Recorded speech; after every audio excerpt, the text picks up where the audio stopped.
What's up, everyone? Welcome back to another view. And this time we're going to be taking a look at Taxi Driver, directed by Martin Scorsese, written by Paul Schrader, starring Robert De Niro. This, of course, marks the second collaboration between De Niro and Scorsese. Alright, so I'm going to try to make this review as brief as I possibly can because Taxi Driver is a very fascinating and interesting movie that can strike up a really good conversation. So I'm going to try and make this thing as short as I possibly can and give you and tell you what I think about Taxi Driver. Now, Mean Streets was the first collaboration between Scorsese and De Niro, but Taxi Driver is pretty much when is where the actor director relationship between those two really kicked into high gear. Taxi Driver is a great movie.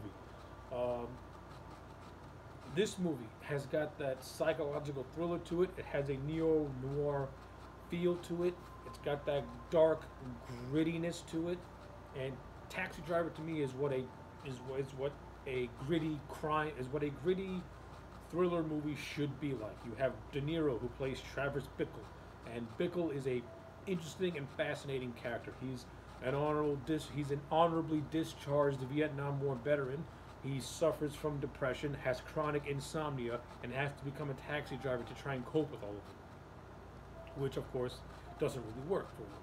So he has to do other means. And what's so fascinating about this movie is De Niro's performance as Travis Bickle, and seeing his mental state just erode as the film progresses in his worldview, and just how he views and sees the world as just being full of filth and just sleaze and corruption. It's a fascinating character. It's an outstanding performance, and De Niro. This was the movie where De Niro proved that he is one of the greatest living American actors of all time. He submersed himself into this role. You know, he pulled no punches. He dove right in, and he put on an excellent performance. And the supporting cast that surrounds him did a good job too. You know, Sybil Shepherd plays Betsy, who is this love interest with Travis, and they have a little thing going on until Travis takes her to a pornographic movie. It's harmless to him, but she doesn't like it, and that puts a tear in the relationship. We also have, you know, the character. We also have Jodie Foster, who this is one of Jodie Foster's early roles. She plays a prostitute named Iris, who is like underage, like 12 years old, and she's being pimped out by Harvey Keitel, and who plays the character Sport, who's pretty much the pimp of Iris.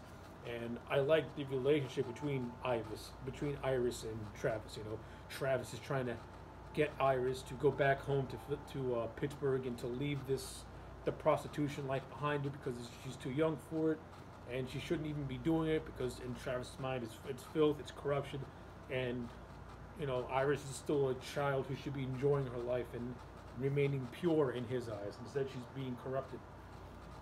And I like how he tries to help her, which he eventually does at the end in a very bloody, violent shootout, where he kills everyone, Sport and all his and everyone else in the sports brothel, violent stuff. But you know, the stuff with Travis and Iris is really good. You know, Travis is just the character of Travis himself, and how his sanity slowly begins to erode as the movie progresses, and the excellent performance that De Niro puts in. And you have other moments as well that I like.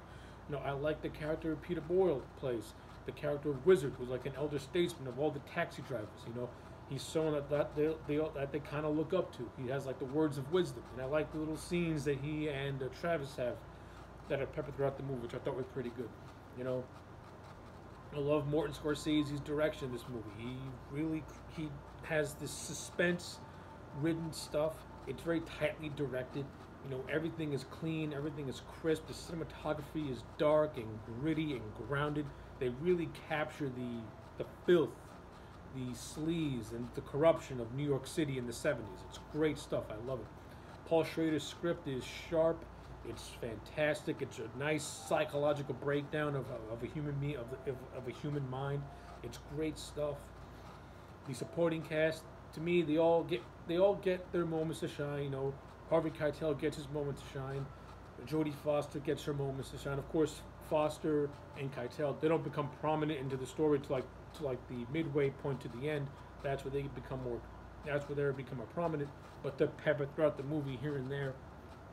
But I like how they don't take center stage, because this movie is about, like I said, this movie is about Travis Bickle and his eroding mental state, and just how he perceives and views the world, and how he sees himself as a hero that has to rid the world of corruption and filth and crime. So I like all that stuff. He's pretty much like an anti-hero, like a vigilante, if you will. It's great stuff. I love it a lot. So yeah, so there's obviously a whole lot more I can talk about with Taxi Driver, but I'm just gonna keep it just like that. Overall, I love this movie. I think Taxi Driver is great. I love Martin Scorsese's direction. I love the cinematography. De Niro just steals this movie. You cannot take your eyes off Miss Travis Bickle. The second De Niro's on screen, you are immediately glued to the screen. And as the movie progresses and you see and you see the transformation of Travis Bickle to what he becomes at the end of the movie, fascinating, great stuff. So yes, I'm going to give Taxi Driver a perfect 10. 10 out of 10. This movie is excellent. It kicks ass. It's not my favorite.